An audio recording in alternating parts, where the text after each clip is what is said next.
Hi guys, my name is Naeem and I am coming to you from here in sunny Thailand, Asia. The point of today's video, or the reason why I wanted to make a vlog today particularly, is because I'm currently in quarantine right now, self-isolation with me and my partner, Ashley, who's inside. He's a bit camera shy, so he won't be showing his face today. That's one of the reasons why I wanted to vlog today. One, because I'm in isolation, and two, because this is a very unprecedented time and a very unseen kind of situation that we all globally are going through right now, and that is the COVID-19 coronavirus situation, which is unfortunately claiming a lot of lives around the world. Today's date is March 26th, I believe, or maybe March 27th. I'd have to double check that. Today's video is basically about, I don't know, how I'm kind of perceiving this whole thing that's going on right now in the world.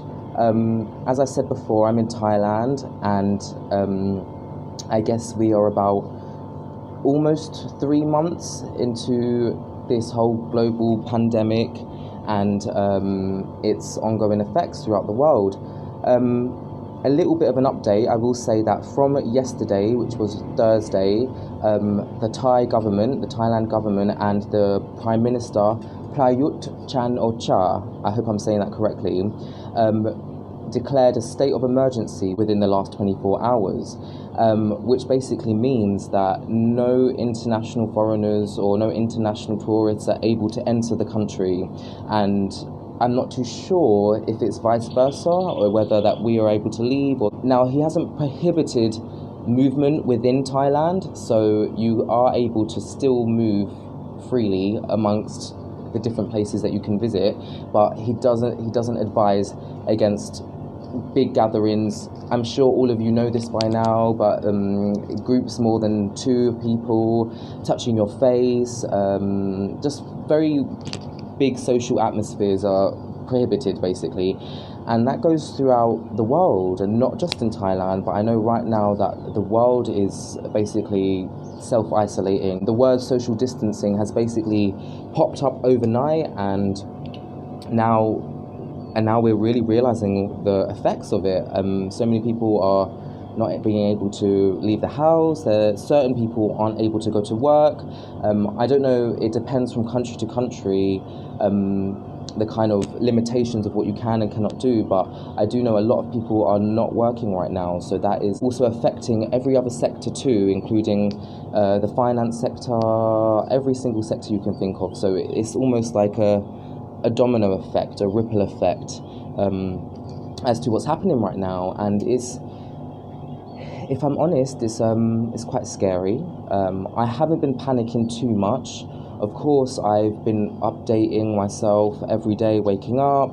I sometimes would need to pull myself away from the screen, because if I let myself, I could just allow myself to keep scrolling through every news feed. There's every video now, every post that I see on social media, whatever platform that you use, it's just constantly about this virus. And for somebody who's quite susceptible to information or like kind of absorbing everything that's going on out there, I can find myself sitting there for hours sometimes just reading and scrolling everything. So I have to realize that, I guess, alongside the aspect of social distancing, this could also be another way of kind of having detoxing, social detoxing in a way, and not just social interaction, but social media and every other kind of screen-orientated kind of activity you can do.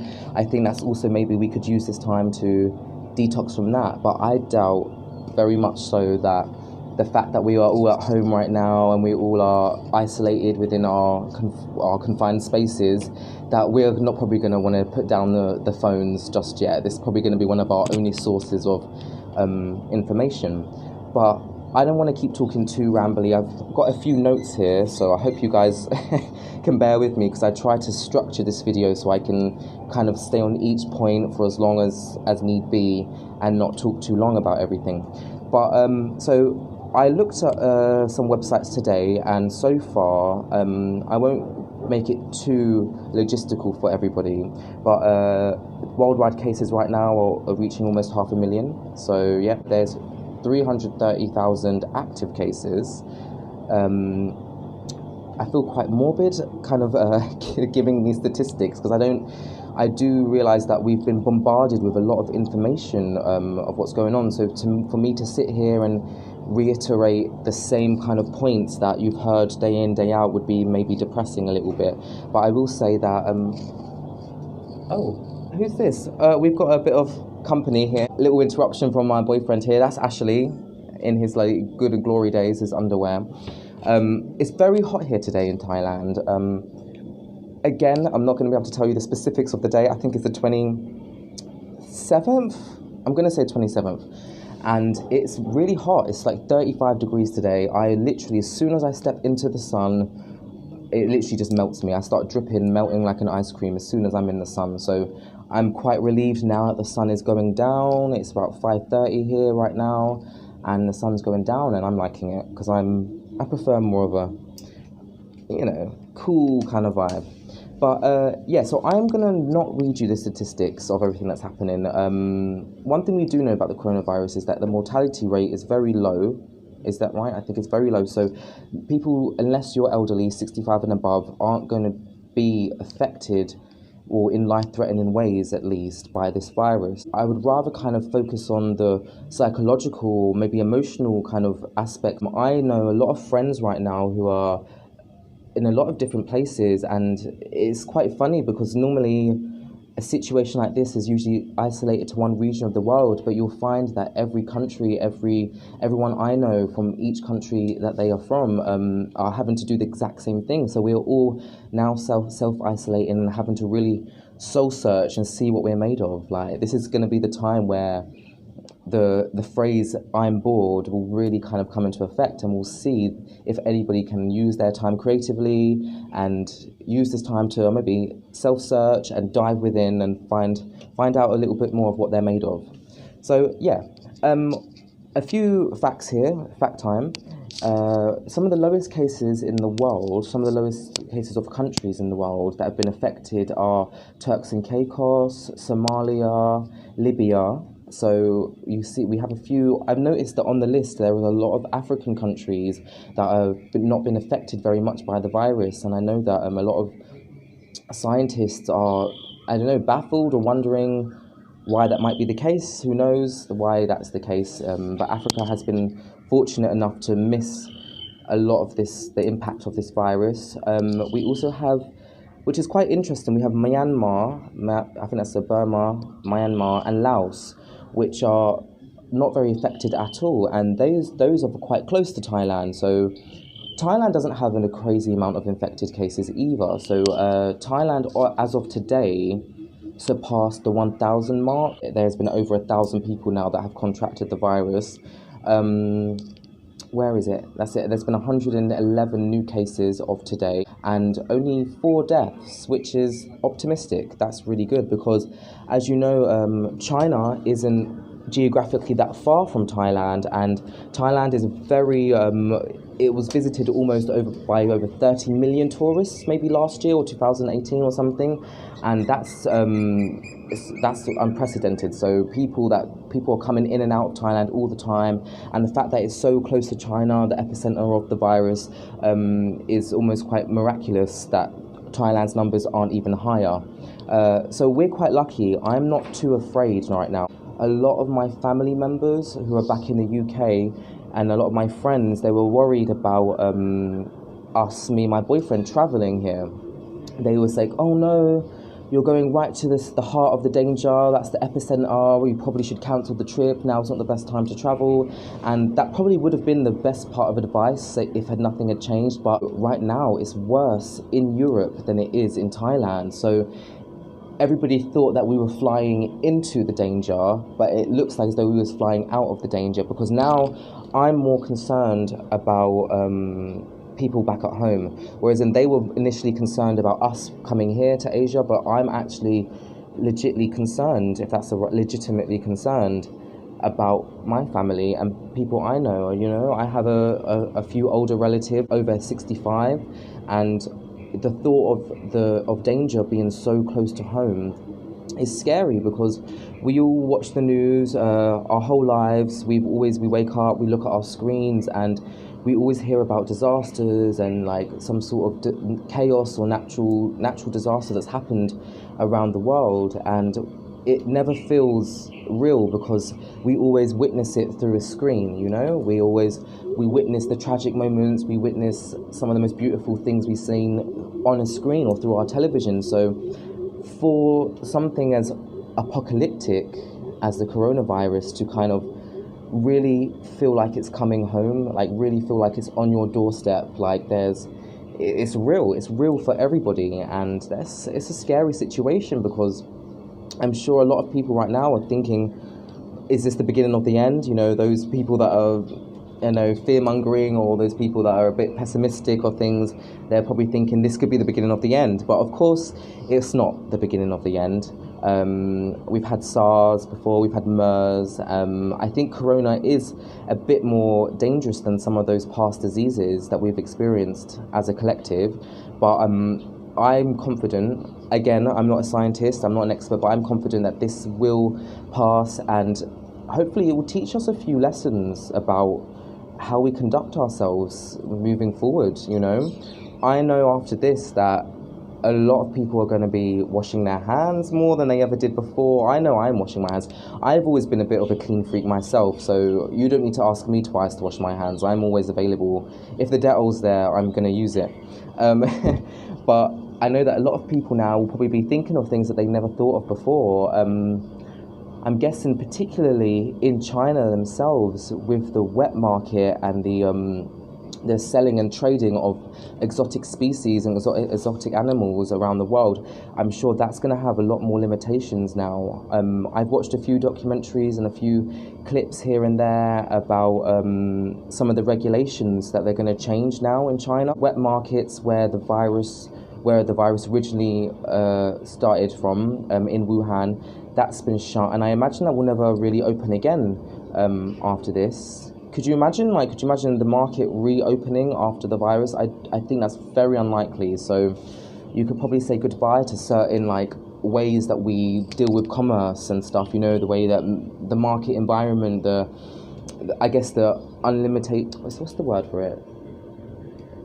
The kind of unlimited ways that we kind of deal with things. There's going to be a lot more thought, and there's going to be a lot more precautions, I think, now going forward. I'll speak maybe a little bit more on how I'm dealing with it personally. I'm definitely not, it's not a pity party here. I don't feel very sorry for myself at all. I know right now this virus is probably affecting people so much more if you're already from a disadvantaged background. So I'm imagining war-torn backgrounds, people that are going through civil wars right now, people that are going through famine and poverty.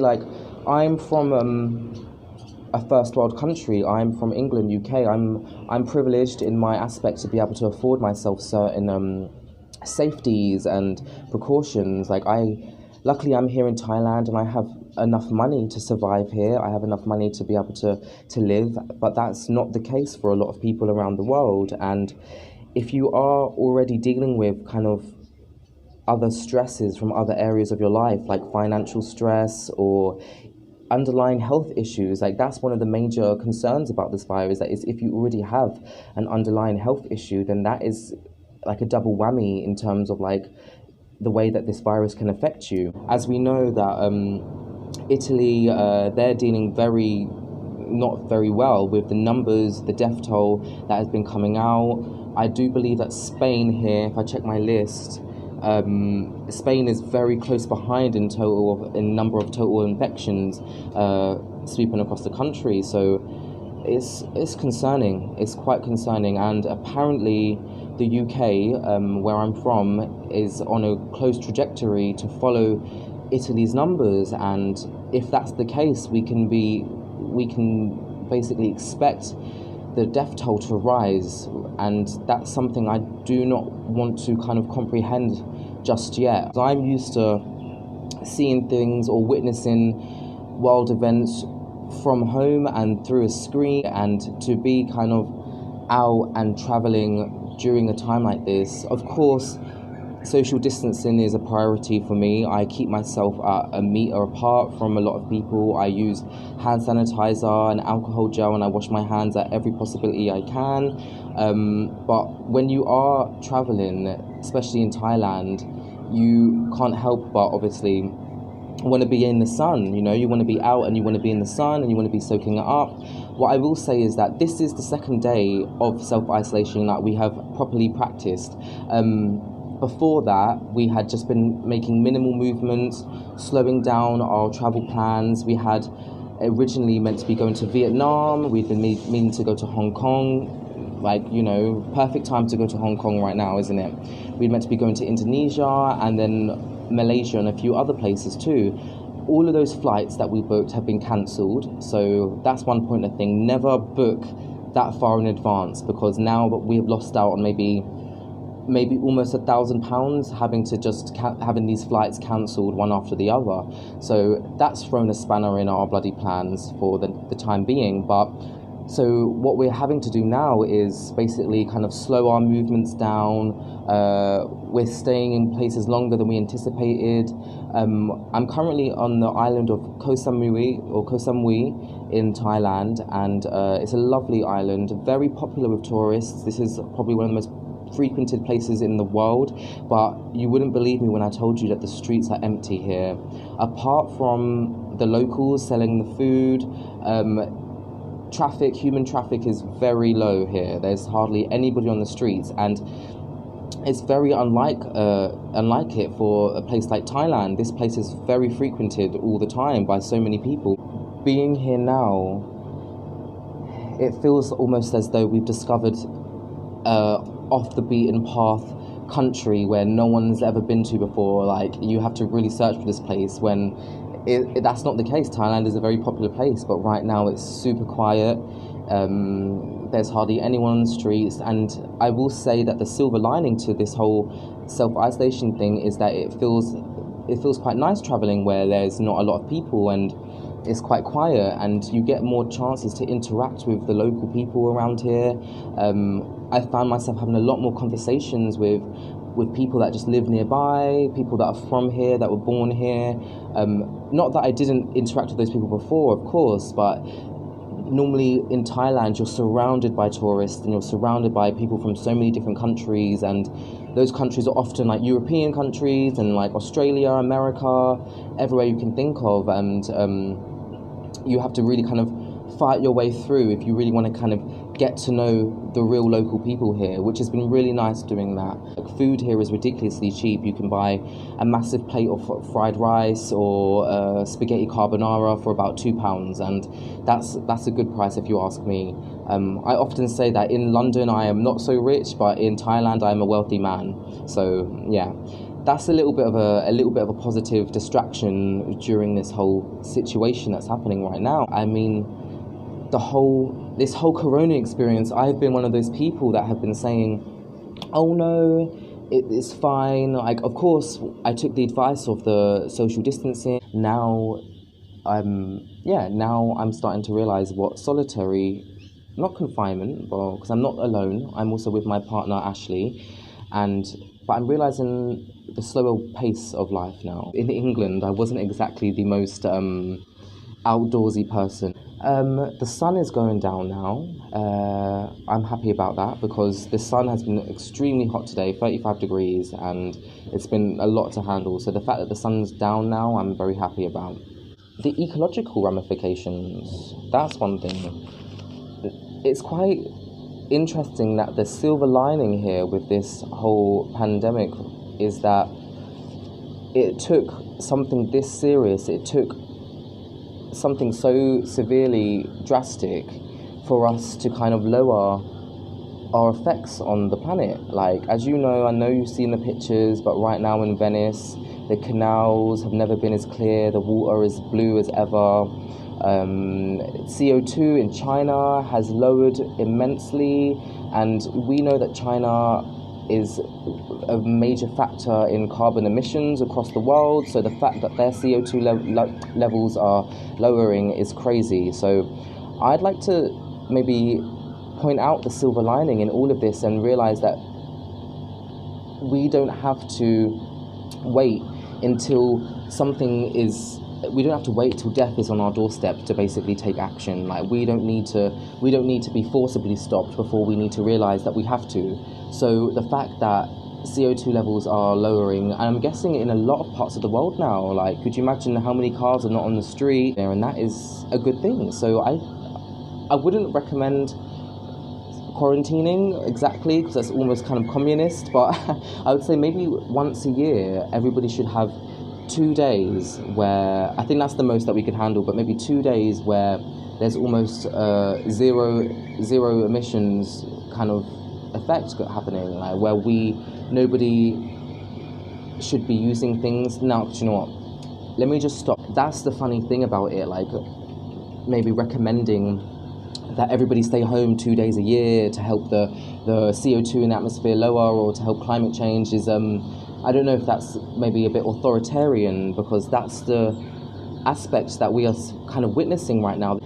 While there's a health aspect to this virus thing, there's also now a societal one, where we're kind of like certain limitations are being put in place where we've never had those limitations before. But of course, this is for the right reason. But I'm imagining now we can think a lot more.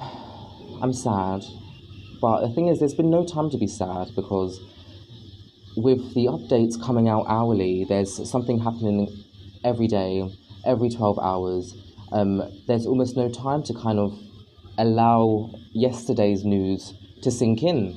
When I found out that our trips to Vietnam and the rest of the Asian countries were cancelled, I only had a mourning period. I don't know if that's the right word, if that's a bit dramatic, but I had a mourning period over the cancellations for about, 2 hours. But then I had to think about what we were going to do about our visa, and if we were allowed to stay within Thailand, if we would have to fly home now, or if the situation in England would get so bad that we'd have to go back. And it's almost as if like I never had any time to think about what we was losing out on, because every day there's something new to anticipate. So I'm noticing that aspect as well. I'm noticing the fact that when something is this fast paced, when every day there is a new development, is that you have no time to be upset, you have no time to be depressed, or to think about what's happening, yesterday, what happened last week, because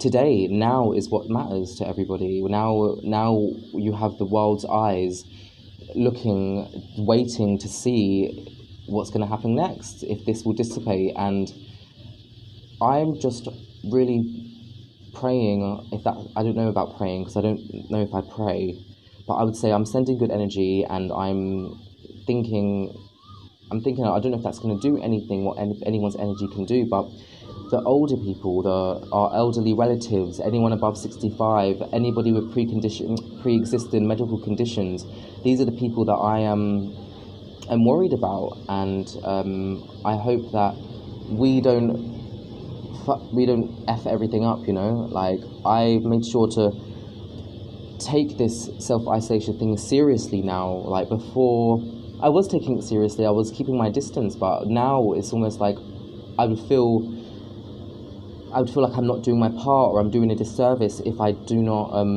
stay inside. So this is now day number 2 where I'm inside, and we haven't left the hotel today.